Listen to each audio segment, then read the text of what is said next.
రైతు బంధును వెంటనే గౌరవనీయులు పెద్దలు దయాకర్ అన్న గారికి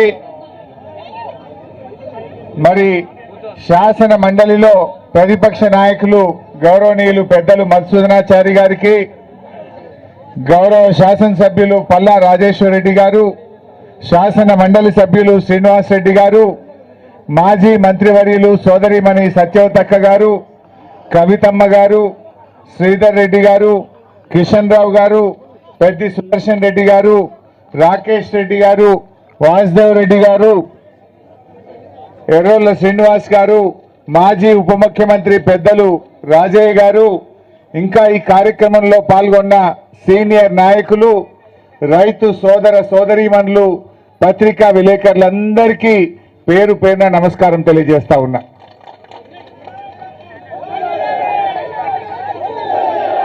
రేవంత్ రెడ్డి గారి 10 నెలల ప్రభుత్వం చూశాం. 10 నెలల రేవంత్ రెడ్డి ప్రభుత్వంలో ప్రజలంటే పట్టింపు లేదు, రైతులంటే లెక్కే లేని విధంగా రేవంత్ పాలన ఉన్నది. మీరే చూశారు ఏం మాట్లాడిండు. మొదటి రోజే రైతు రుణమాఫీ చేస్తా అన్నాడు. మొదటి సంతకం రైతు రుణమాఫీ మీద అన్నాడు. అయిందా? 9 తారీఖు నాడు చేస్తానికి బాబు మంచిగా యాద్ చేసిండు. 9 తారీఖు గాలే.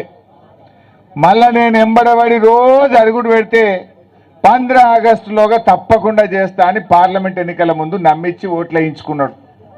15 ఆగస్టుకు అటున్న సూర్యుడు ఇటు మొలిసినా, ఇటున్న సూర్యుడు అటు పొడిసినా రుణమాఫీ ఆగది అన్నాడు.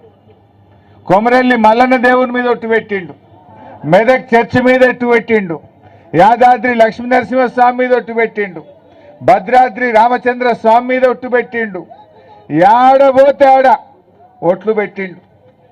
పెట్టిండా లేదా? సమ్మక్క సారాలక్క మీద కూడా ఒట్టు పెట్టిండు. పెట్టిండా లేదా? అన్నిటి మీద ఒట్టు పెట్టిండు.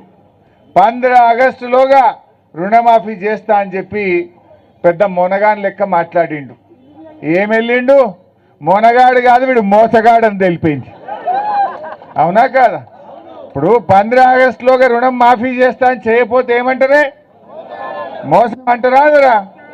రైతు భరోసా నేను 10,000 కాదు 15,000 ఇస్తాను ఇవ్వకపోతే ఏమంటారే? 2,000 పింఛన్ బదులు 4,000 ఇస్తాను ఇవ్వకపోతే ఏమంటారే?